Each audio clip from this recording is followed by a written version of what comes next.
Hello, and welcome to A Postdocs Journal, the show that takes you through my journey into and eventually out of academia as a postdoctoral research scientist. My name is Simit Patel.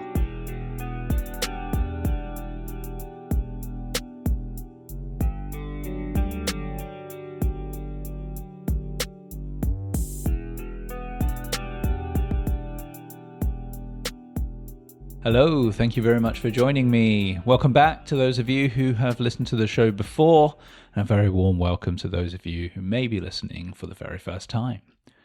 If you don't already know, this podcast is based on my own personal journal.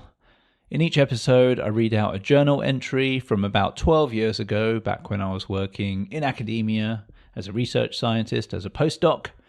Then I reflect on it, I analyze it, I try to make sense of it, and I shared my thoughts with you today with the benefit of 12 years of hindsight. If you are a student or a postdoc or just someone struggling in academia, or you may have already left academia, or you may not work in academia at all, and you can just relate to things like imposter syndrome, loneliness, and mental health issues in the workplace, I hope that by sharing my own personal experience with you, that helps you to feel a little bit less alone. In the last episode, it was just before Christmas 2012, close to the end of my very first year of my postdoc. Over the next 4 episodes, including this one, I'm going to share with you 4 journal entries from the year 2013.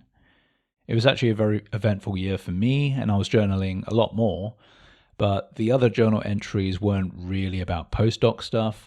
Because the focus of this podcast is my life as a postdoc, I'm not going to bore you with all the other drama that was happening in my life at the time.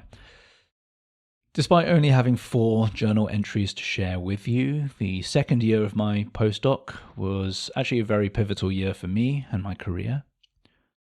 In today's episode, we're going to jump to July 2013, about 1.5 years into my 2-year postdoc.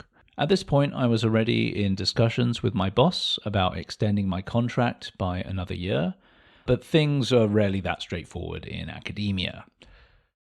At this point, I started to encounter some of the very harsh realities of working in academia.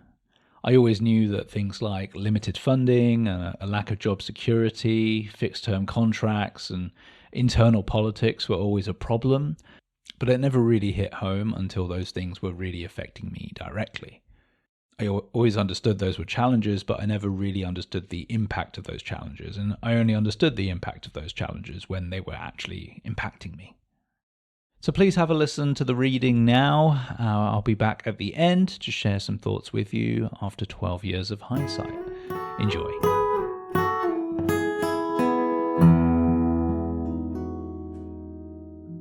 July 19th, 2013. Just had a meeting with my boss about my contract. Oh boy. So my new contract can't start until the next funding period for the whole research institute, which will be around next summer in July 2014. My contract ends in January 2014.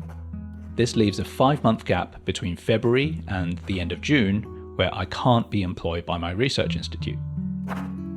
My boss is willing to gamble and use the remaining research budget to employ me for that 5 months. I forgot to ask, and I regret it now, if that would mean a pay cut for me for the next 5 months. The only condition he gave me was that I need to have the snail project finished by the end of January. He also told me that I'm not visible enough. I have kept myself to myself, and I haven't really networked with other professors or postdocs. Networking gives me more insurance, apparently. It means my boss could ask someone else for some postdoc funding for a month or so. When he tried that, it didn't work because no one knew who I was. He has been really fair, and he is being so good to me, throwing me these lifelines and investing in me this way. And his criticism of me is 100% valid. I just feel a bit like I failed. Up until this point, I should have published more, networked more. Instead of enjoying my life and laughing all the time, I should have been taking things more seriously. I think I've just been taken down a peg. And because I'm so insecure and weak, it really gets to me. These negative thoughts are like worms dangling from my head. I can't shake them loose. What I need is some good planning, real deadlines and targets for the next 6 months. I just need to once and for all change my attitude and apply myself. Just work harder and stop being so lazy and scared. Instead, I need to be brave and active.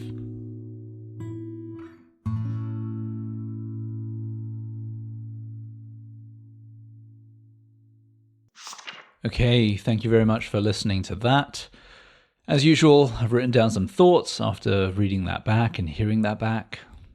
This is another one of those moments where, doing this podcast, I feel like I am re-experiencing a lot of the issues I was having in the journal entry. In this journal entry, I write about how I feel like I failed, and when I read that back, I honestly have the same feeling. I also remember how uncomfortable all of those conversations were with my boss about my performance and my contract situation and so on.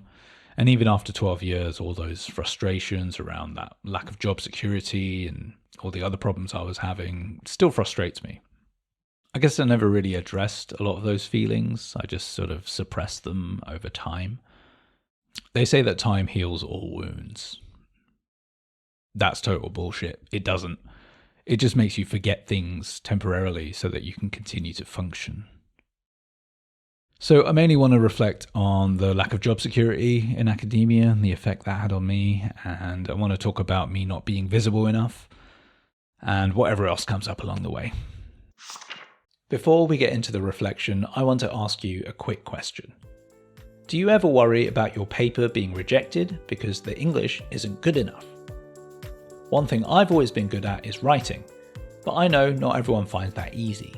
Perhaps English isn't your first language, or for some reason, the words you write just don't quite capture what you want to say. Good English can enhance your scientific credibility, increase the chance of your article being accepted, and speed up the peer review process. Whether you're a research scientist, a scientific writer, or part of a dynamic biotech company, I want to help you with my professional copy editing and proofreading services for scientific English. Enhancing the clarity and precision of writing has been an integral part of my professional life in academia and in the biotech industry for over a decade. If you need a native English speaker with a solid scientific background and a professional certification in proofreading to refine and polish your writing, I would love to help you. Please visit simitpatel.com, that's simitpatel.com for more information. Thank you, and now back to the show.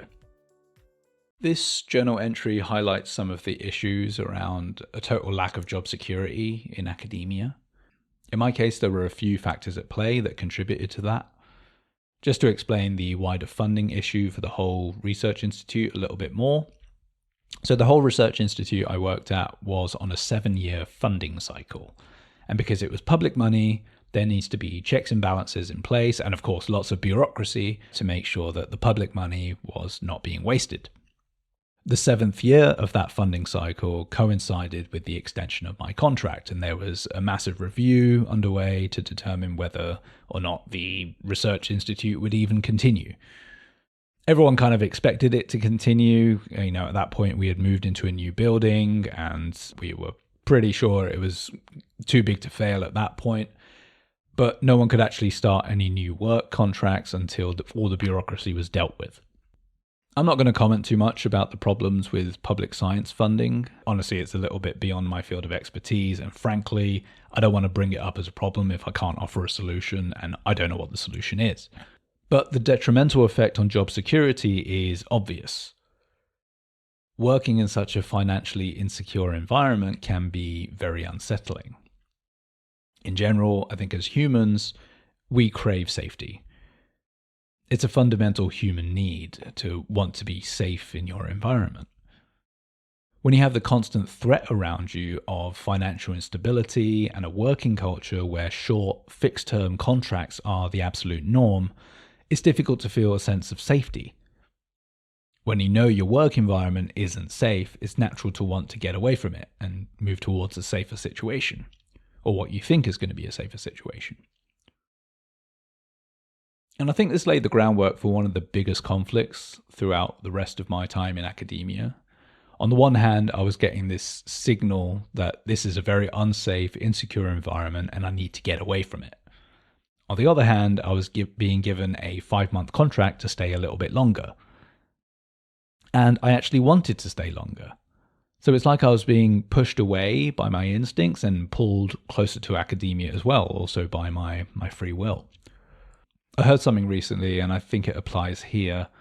I think the quote said something like, "People will prefer to stay with the pain that's familiar rather than risk the unfamiliar." Another factor that made things difficult for me was that I didn't have my own research grant to be employed on. I've explained before in previous episodes that there are plenty of job opportunities in academia. It's just that you have to find a way to pay for the job yourself via a research grant. On reflection, even if I had managed to submit a grant application in the first year of my postdoc, I probably wouldn't have won it because my publication record wasn't too impressive at that point in time. In my case, my boss was able to move some money around and create a 5-month cushion for me, but it meant that there was no money left to pay for any research. So yes, my boss wanted to continue working with me, but that didn't fill me with a sense of confidence like it should have. Instead, there was a sense that I was being a burden on the whole research group, and it was a problem for me to continue in my own job. There was a sense of guilt. I was responsible for no one being able to pay for any research. Now, part of that is down to me. I know that. I'm sure there's something in my psychology that makes me feel like I'm a burden just for existing. There was a sense that my boss was doing me a favor that was a little bit painful for him and painful for everyone else, and I should be very grateful for this very short fixed-term contract. I should add that I didn't actually know if I could stay any longer after those 5 months until the very end of those 5 months because of the whole funding cycle bureaucracy nonsense. And I wasn't the only one in that situation, and pretty much everyone at the Research Institute was worried about that too. And I think this speaks to how normalized these fixed-term contracts are in academic culture.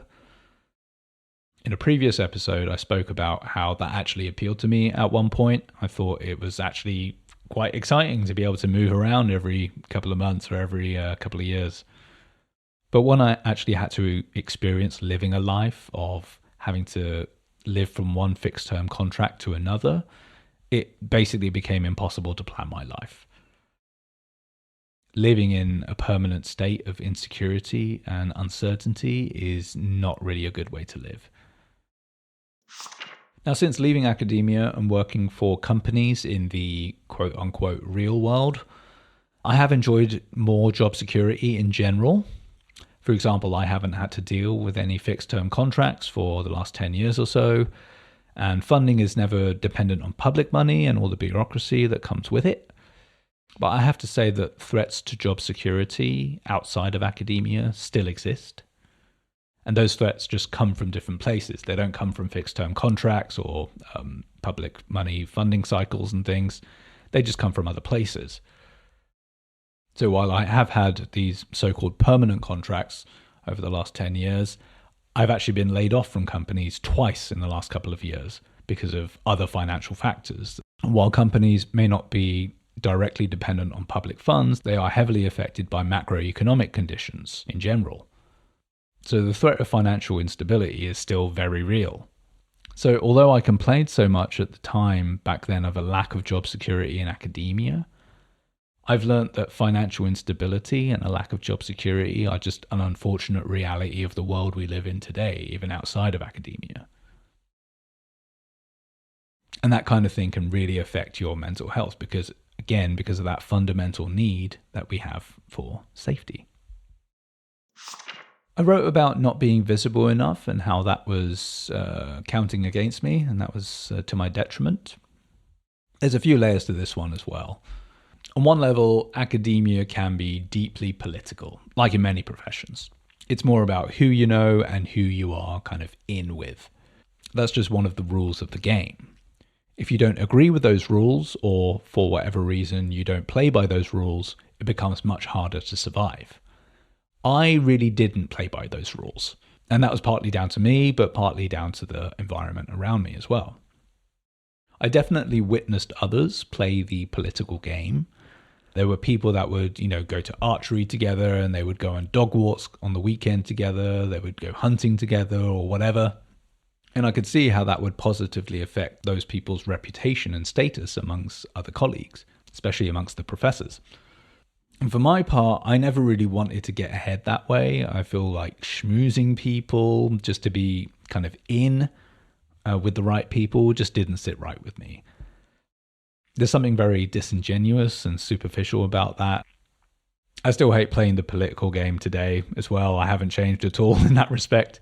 I prefer earning more genuine, meaningful connections with people based on my merits. That might also be to my detriment today, but life isn't really always about just climbing a career ladder. That's just one aspect of life. And ultimately you realize after climbing that ladder, what's at the top just isn't really worth it because you've lost so much along the way. I think life is more about living authentically according to your values rather than trying to climb a political ladder.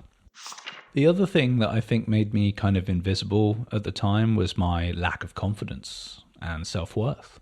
Because I didn't feel like I was successful yet. I didn't want to put myself out there and network more with people because I felt embarrassed to say that I wasn't successful yet. Successful in an academic sense, that is.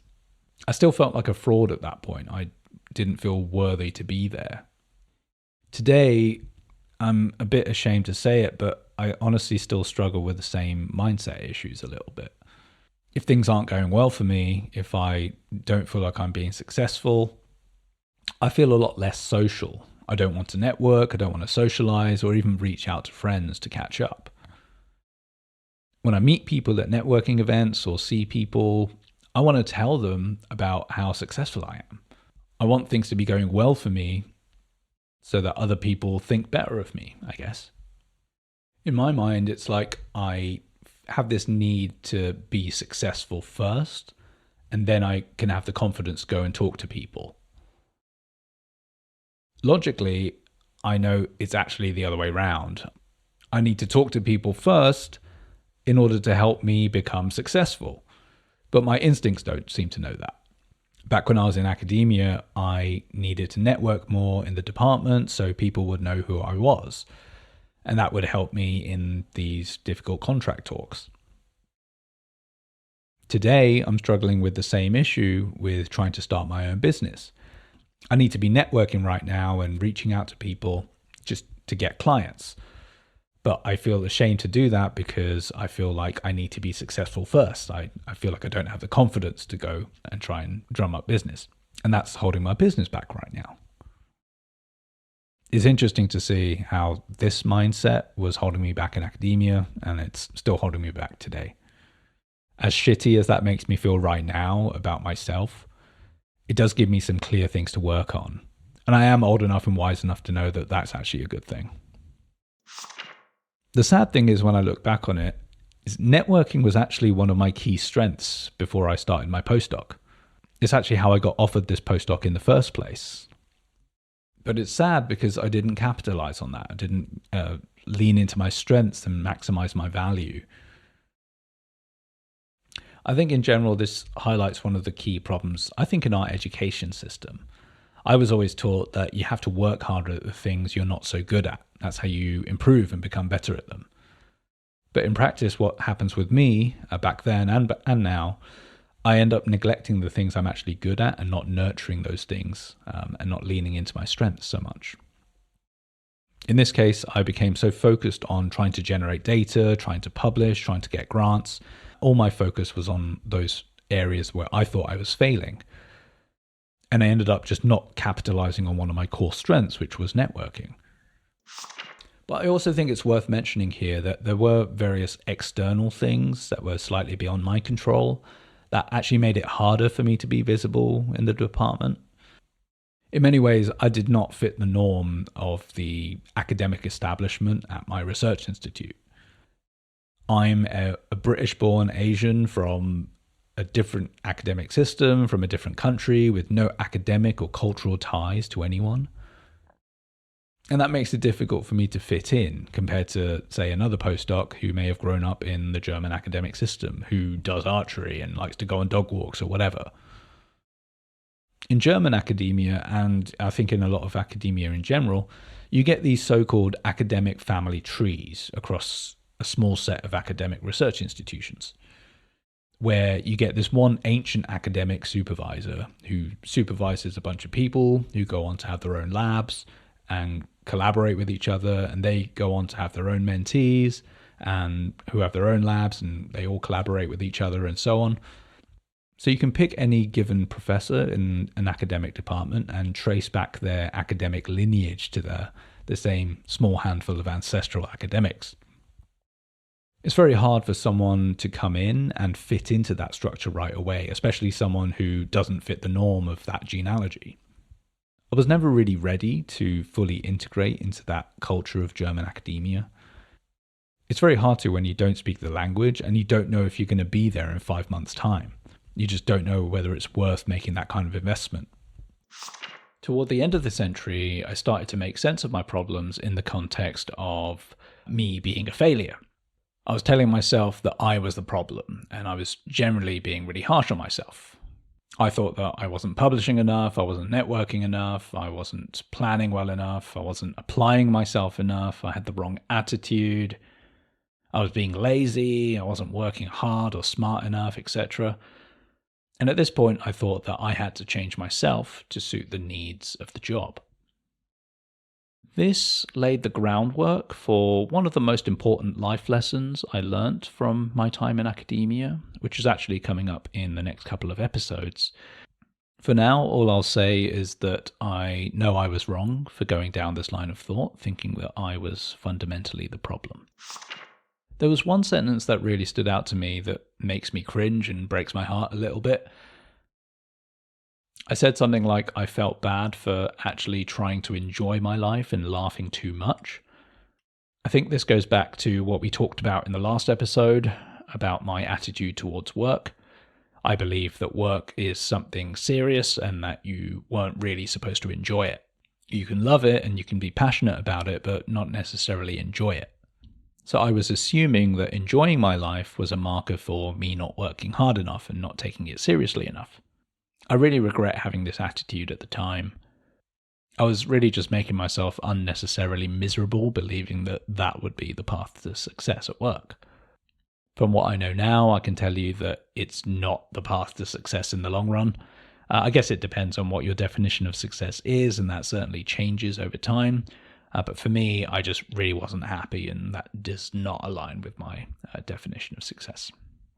I do hope a younger generation is growing up understanding that enjoying your life along the way and laughing as much as possible is probably the most important thing.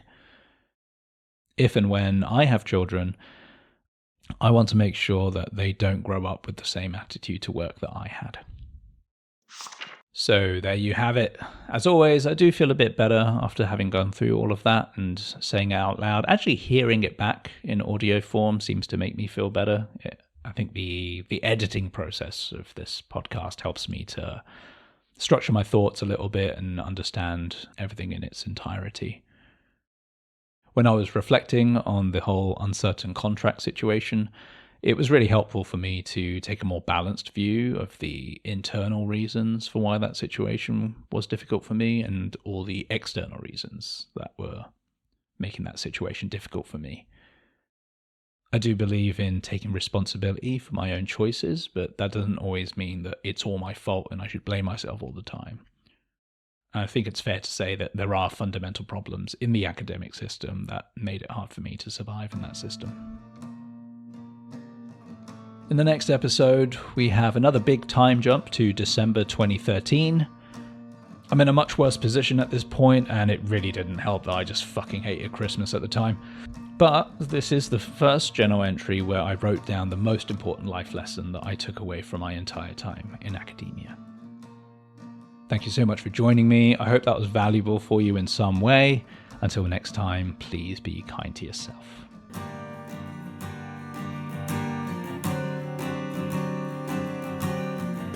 brood about it, brood until the day, one day I will find the words to say.